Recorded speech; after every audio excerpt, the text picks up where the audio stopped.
Welcome back to Cheddar's Opening Bell, everyone. The sixth edition of the Worldwide Grand Chess Tour has returned to the U.S., with the Sinquefield Cup tournament serving as the backdrop of the final round.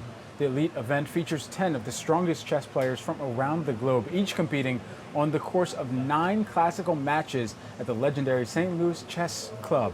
The grand prize is $325,000, and here to break down the event is Maurice Ashley, chess's first Black Grandmaster and top broadcaster in the sport. Great to have you here with us today. You are on the commentary team for the Sinquefield Cup, so tell us more about the final leg and the top Americans competing. Well, thanks so much for having me. It's been an extraordinary event so far. We've had a tour that has gone around the world. It's a truly global event.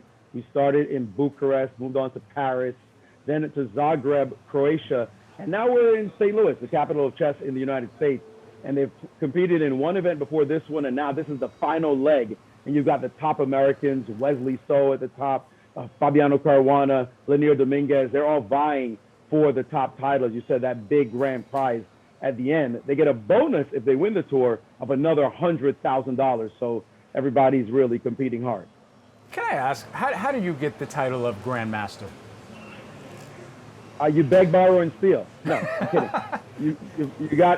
It's all about playing in international chess tournaments. The International Chess Federation, known as FIDE, they conferred on you after you've played in those events against other international grandmasters, known international masters as well, and it depends on how you perform. So it's like being an all-star in the NBA, but the only way you can do it is playing against LeBron and Steph Curry and Anthony Davis and the like. So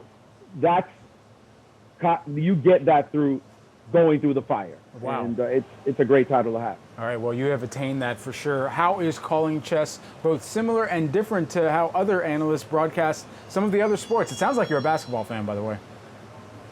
Big time b-ball fan. Some people, though, call me the John Madden of chess, which is going old school. You know, I like to make noise. First, I like to trash talk because I'm from Brooklyn, so, you got to trash talk. But also just the sounds. You said, I see a good move, and it's boom, he's going to get hit.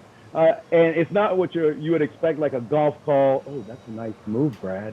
What do you think's going to happen next? No, we don't do that. Chess is psychological warfare. It's fire on the board. When somebody's getting killed, they're getting their feelings hurt. And we know what it feels like when you get tortured at the chessboard for hours and hours. So we bring that energy, me and my partners, Alejandro Ramirez, another grandmaster, and Yasser Sirwan, and we bring that energy. It looks quiet on the board, but I can tell you in the hearts of the players, there's pressure, there's intensity, there's fear, there's passion. And yeah, if you win, it's like, yes, I beat you. That's what's up. You get bragging rights.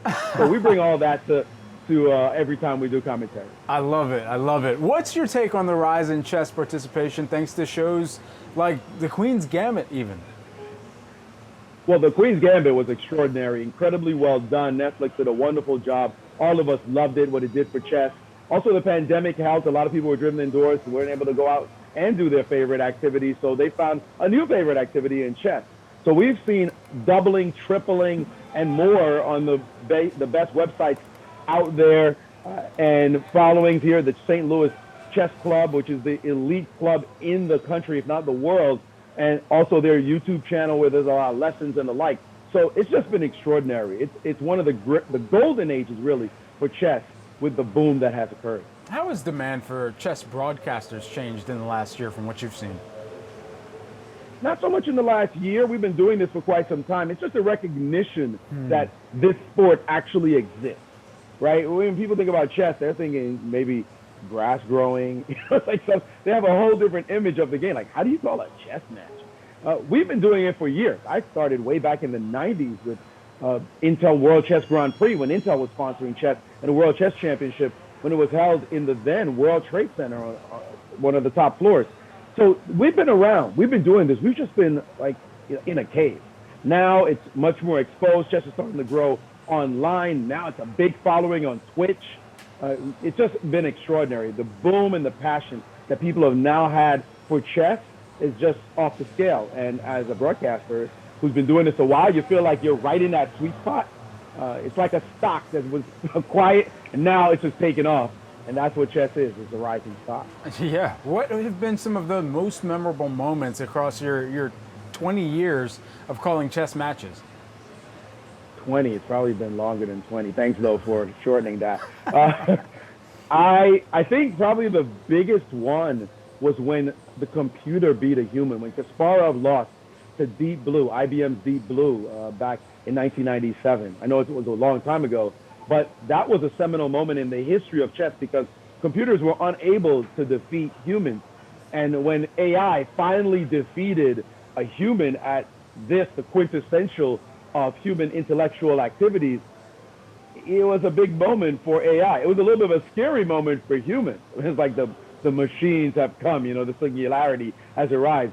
But that made a lot of news. It turned out we were still okay. We were going to work with computers and be better chess players. Chess has benefited for that reason, and it has completely altered the landscape for chess. And to be able to be a witness to that and actually call that match is something that I'll never forget from my career. All right.